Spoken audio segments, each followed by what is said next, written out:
Hello friends, मेरा नाम रुचिका है और इंग्लिश एकेडमी में मैं आपका स्वागत करती हूँ। ये हमारी सीरीज़ है स्पीक इंग्लिश फ्लुएंटली। यहाँ पर मैं आपको बताऊंगी how to speak English and translate from Hindi to English. और आज हम बात करेंगे सर्वनाम की, जिसे हम इंग्लिश में प्रोनाउंस कहते हैं। फ्रेंड्स, यहाँ पर हम बात करेंगे जब सर्वनाम एज सब्जेक्ट और एज ऑब्जेक्ट यूज होते हैं। जब सर्वनाम एज सब्जेक्ट यूज होते हैं यानी कि कर्ता के स्थान पर, जब सर्वनाम इस्तेमाल होता है कर्ता के लिए। और कर्ता किसे कहते हैं? जो शब्द कोई कार्य करने वाले को संबोधित करता है उस शब्द को कर्ता कहते हैं। फर्स्ट पर्सन या फिर प्रथम व्यक्ति में जब हम मैं का इस्तेमाल करते हैं उसके स्थान पर हम इंग्लिश में आई लगाएंगे। और जहां पर बहुत सारे लोगों की बात करते हैं हम का इस्तेमाल करते हैं तो हम इंग्लिश में वी का प्रयोग करेंगे। अब देखते हैं नियम सेकंड पर्सन या फिर दूसरे व्यक्ति का।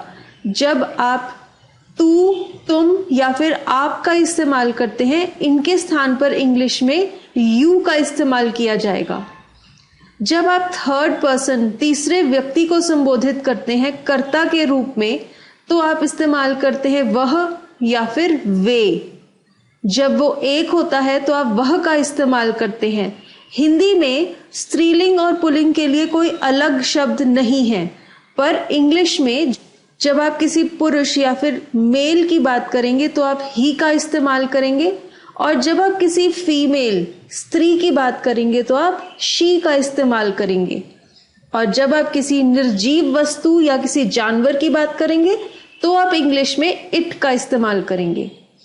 और जब एक से ज्यादा तीसरे व्यक्ति हैं तो आप हिंदी में वे का इस्तेमाल करते थे, इंग्लिश में उसके स्थान पर दे का इस्तेमाल होगा। एग्जाम्पल्स देखते हैं कुछ वाक्यों के। मैं खेल रहा हूं, यहां पर मैं एक कर्ता के रूप में इस्तेमाल हो रहा है। इंग्लिश में वाक्य है आई एम प्लेइंग, मैं के स्थान पर आई का इस्तेमाल किया है। एक और एग्जाम्पल है हम पिज्जा खा रहे हैं, हम के स्थान पर हमने इंग्लिश में वी का इस्तेमाल किया, वी आर ईटिंग पिज्जा। कुछ और उदाहरण है तू भाग रहा है, ये दूसरे व्यक्ति का वाक्य है। तू के स्थान पर हम इंग्लिश में यू का इस्तेमाल करेंगे, यू आर रनिंग।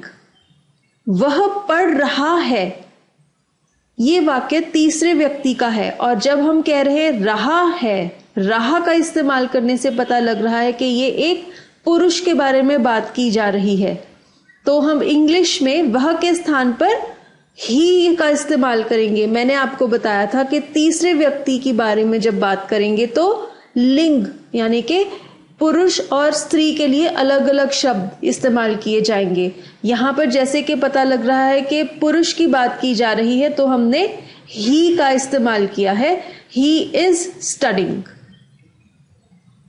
जब आप कोई सर्वनाम कर्म की तरह इस्तेमाल करते हैं यानी कि एज एन ऑब्जेक्ट, जब सर्वनाम इस्तेमाल होता है कर्म के लिए, कर्म किसे कहते हैं? जिस पर कोई कार्य होता है। जब आप ऐसे स्थान पर सर्वनाम को इस्तेमाल करते हैं उसके नियम क्या हैं?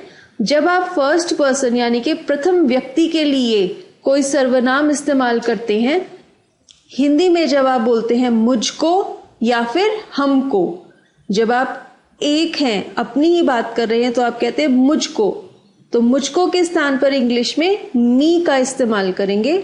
और जब आप बहुवचन है, एक से ज्यादा व्यक्ति हैं, प्रथम व्यक्ति, हमको का इस्तेमाल करते हैं, उसके स्थान पर इंग्लिश में अस आएगा। जब कोई वाक्य है सेकंड पर्सन दूसरे व्यक्ति का तो आप हिंदी में यूज करते हैं तुम या फिर आप लोग, उसके स्थान पर इंग्लिश में यू ही इस्तेमाल होगा। और जब तीसरे व्यक्ति या फिर थर्ड पर्सन के लिए वाक्य बनाते हैं तो आप कहते हैं उससे, जब वो एक होता है। इंग्लिश में अगर वो पुरुष है तो हम कहेंगे हिम, अगर वो स्त्री है तो हम इस्तेमाल करते हैं हर, अगर वो कोई निर्जीव वस्तु है या फिर कोई जीव है, कोई जानवर है तो हम इस्तेमाल करते हैं इट। और जब वो एक से ज्यादा है, बहुवचन है, तो आप हिंदी में इस्तेमाल करते थे उनसे, इंग्लिश में इस्तेमाल होगा देम। चलिए इसके भी कुछ उदाहरण देखते हैं। अध्यापिका ने मुझको बुलाया है। यहां पर the teacher has called me, मुझको के स्थान पर मी का इस्तेमाल होगा। राम ने हमको आमंत्रित किया है। अब हमको क्या है? प्रथम व्यक्ति बहुवचन, तो इसके स्थान पर अस आ जाएगा। राम हैज इनवाइटेड अस। श्याम ने तुमको मारा। Shyam hit you. पुलिस उनको पूछेगी। ये क्या है?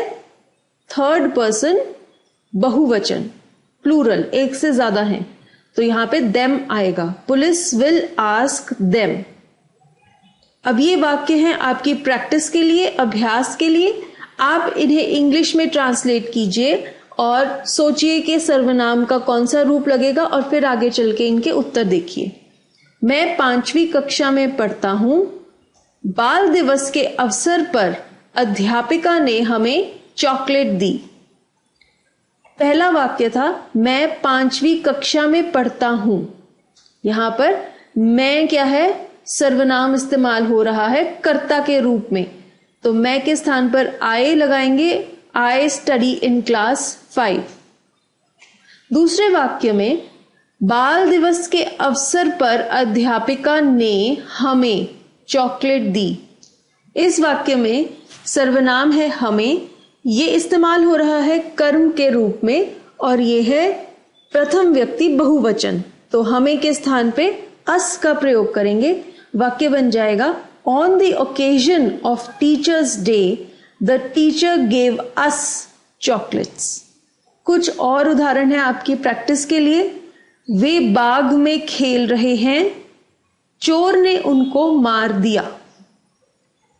वे बाग में खेल रहे हैं, यहां पर सर्वनाम है वे, ये तीसरे व्यक्ति बहुवचन के रूप में, कर्ता के रूप में इस्तेमाल हो रहा है, तो नियम के अनुसार वे के स्थान पर दे आ जाएगा। They are playing in the garden. अगला जो वाक्य था चोर ने उनको मार दिया। इस वाक्य में उनको ये सर्वनाम है जो कि कर्म के रूप में इस्तेमाल हो रहा है, और ये तीसरे व्यक्ति बहुवचन के रूप में है, तो इसका बन जाएगा इंग्लिश में them. The thief killed them. Thank you हमारा ये लेसन देखने के लिए। और अगर आपको ये लेसन पसंद आया हो तो इंग्लिश एकेडमी को जरूर सब्सक्राइब कीजिए।